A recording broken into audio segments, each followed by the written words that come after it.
Hey guys, welcome back. Thanks for being here. So I want to say thank you to my new subscribers for being here. Always glad to get those subs and love. Okay, so I just finished season 4 of The Crown, and I have to say, fabulous as always.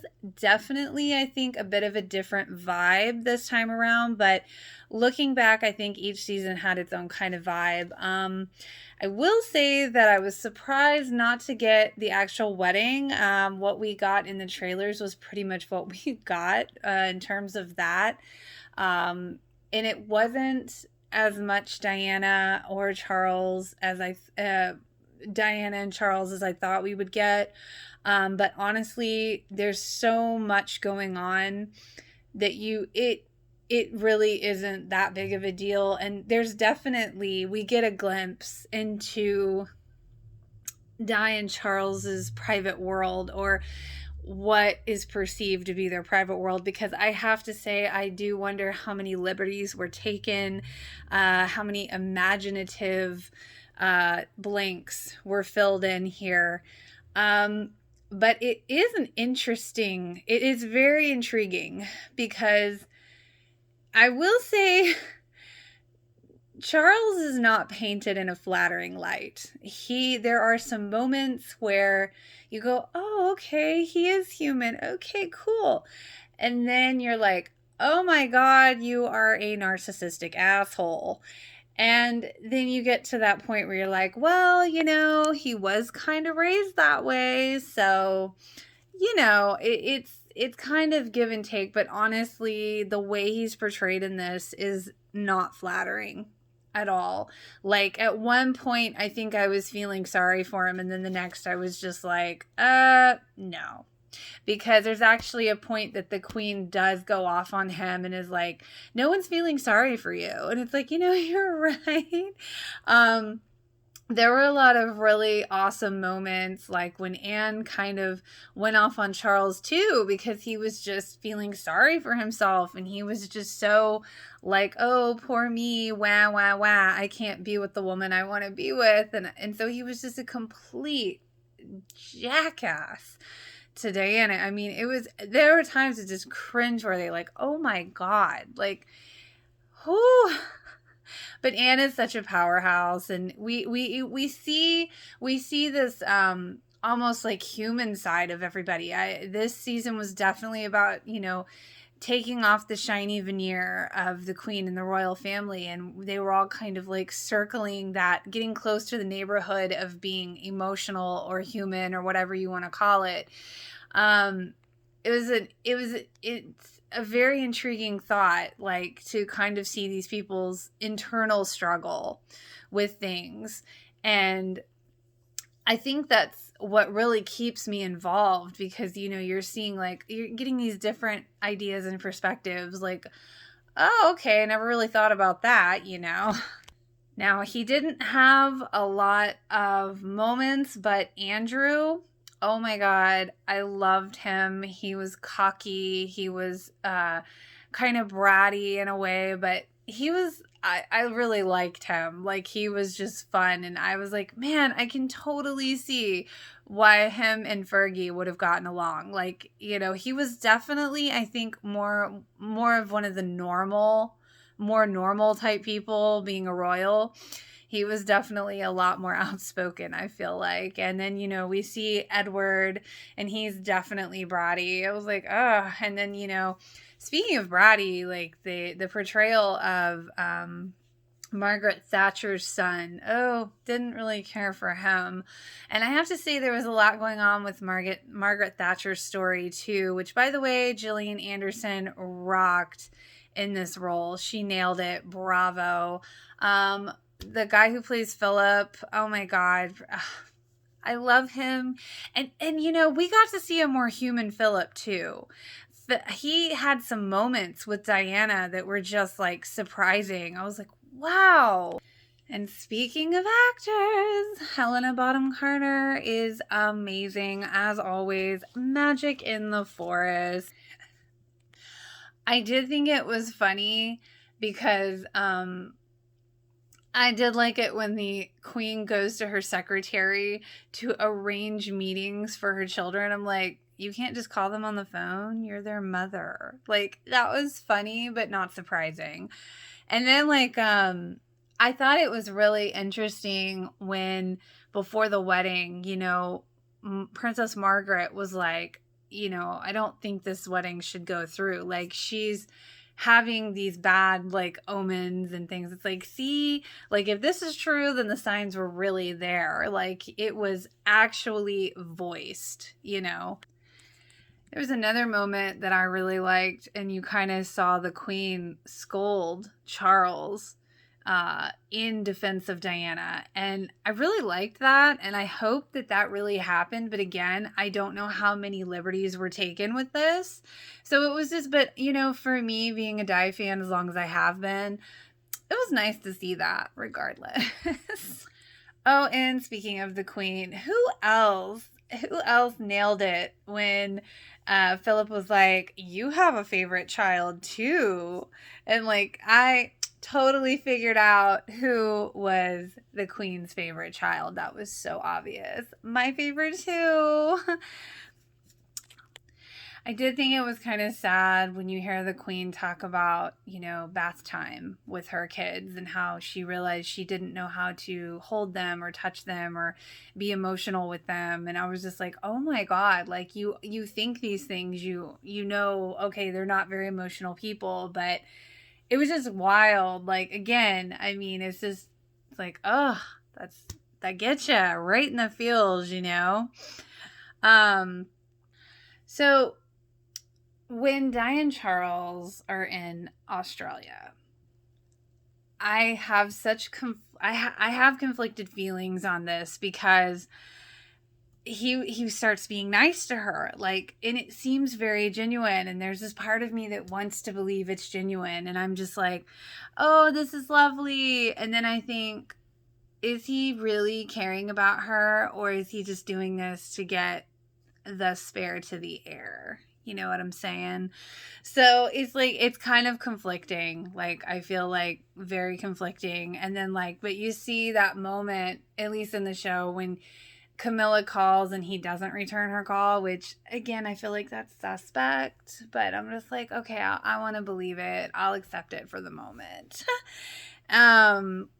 But yeah, I mean, it's just, there's so much going on there, and I feel like we didn't get a ton of Di and Charles, but of what we did get, I think they were pretty thorough. And again, I don't know, like, it was funny because, like, I've read her biographies, and I've been very into her story for a long time, so there were things that were definitely in this that I was like, I don't recall that, and things of that nature. But then again, who knows? I don't know. I just, again, I wonder how many things were imaginatively filled in. I did like the whole Diana, like, telling Charles's, like, secretary about, she is going to have her child on the tour, and, like, because she wants him to be raised with a vestige of humanity, because he's surely not going to get it from the firm. I was like, oh, that's great. And can we just talk about that Fagin guy just strolling into the palace, like, not once, but twice? I mean, pretty crazy when you think about it, but it's like, oh wow. But then it's like so sad, because it's like that guy was so desperate to do that, and it just like kind of gets you in the feels, like, oh man, I see this from both sides.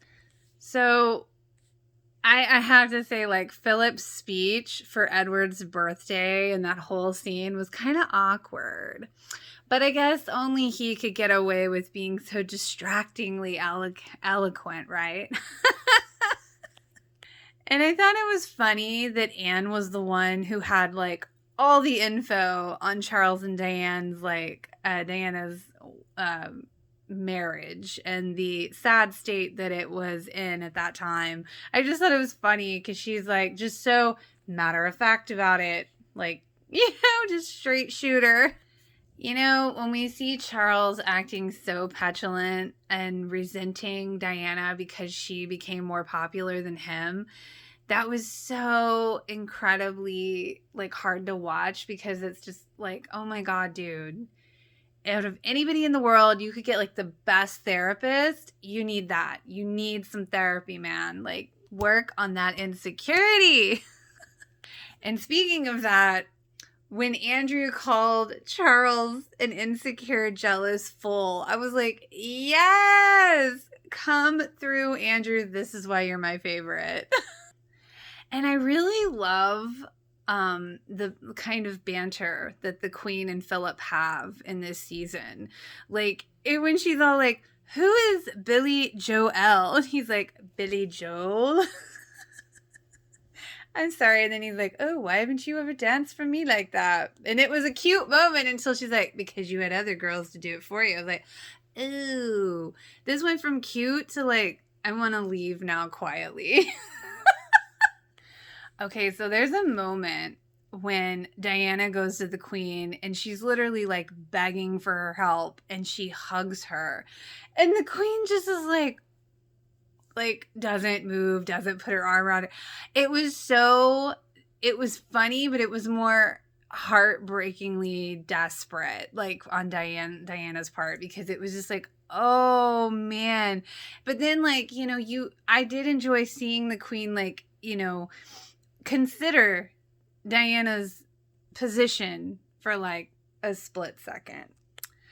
Man, though, like when you see Princess Margaret find out about their family members that were put in the mental institution, it was like so crazy and sad. And, it was just like, oh man, like, oh, that was just really crazy. But it was nice to see, her get emotional about something outside of herself. And I think she was like really kind of standing up for them. Like, how could you do this? And then like, the Queen Mother kind of explains the position, I guess. And again, it's like, yeah, I kind of see your point, but like at the same time, it's still awful, to act like they died. And they're not, and you just forget about them because they're crazy. And because this season, I think, drives home the point that the crown is about protecting the crown. That's it. Okay, so on Andrew's wedding day, when Charles gave his little speech, it's not even really a speech, but they were all together, the brothers and Anne, and he's like, you're on the fringe. You're not, he said that to Andrew. And I liked it when Eddie's like, oh, that was a bit cunty. So when we see Di shockingly say she wants to save her marriage and she'll do whatever, I got a little irritated because it's like, why is this all her fault? Because that's the way it was painted. And, honestly, it made me mad because I was like, okay, so she can't cheat, but you can still be with Camilla. And as I'm watching, it's like, you know what? That's what he wanted, because he was so unhappy and he just wanted to push her away so that she'd go back to her guy and then he could have a reason to leave her. And so when he came back and said that he had tried everything, I was like, oh, screw you, man. Like, no. And he's just an unfeeling cur to like the core of his soul, if he has one. But yeah, like, cause like seriously, when he like her the 7th anniversary gift and all the work she put into it, and he was just so terrible about it. Like, he didn't like when she danced, and he was just like, oh God, she sings awful. This is terrible. It's like, wow, you really can't even see the effort she put into this for you.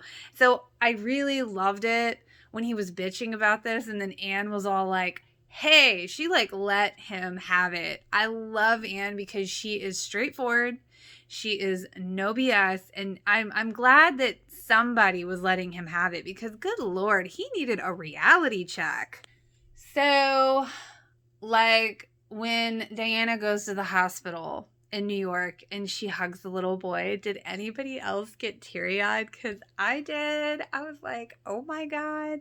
And speaking of teary-eyed, near the end, when Margaret Thatcher loses her position and the Queen asks her back, and she gets the merit of, oh gosh, something. Oh my gosh, the merit. And she gives her like she puts it on her. And that whole moment, okay, was just, it was emotional. I was not expecting that at all. And again, I mean, Gillian Anderson nailed this role like amazingly so. And then like the little fight that we see at the end between Di and Charles, and he's just like, he's so mean. Like, I get that he's not happy, but it's like he's so like, he takes everything out on her, and it just makes me crazy. Like, oh, I mean, but at the end you see like that kind of be the straw for like, Diana, where she goes to, throw up and then she doesn't. So I was like, okay, cool. So like it finally got you to like start doing for you and stop worrying about him. That's where I felt like it went. Maybe I'm wrong, but that's the impression I got. And then like, of course Charles goes back to his mummy and he's like, I'm done. Yeah.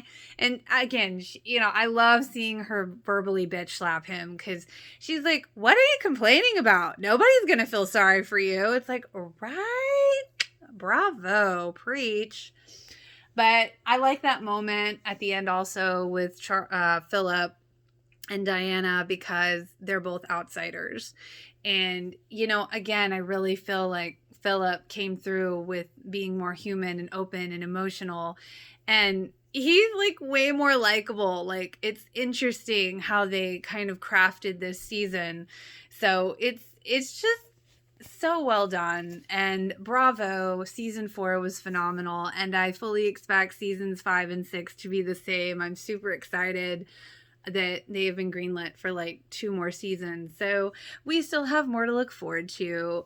But that is it for me. That is all of my thoughts. I hope you enjoyed. If you did, feel free to like and subscribe, and I will see you next time.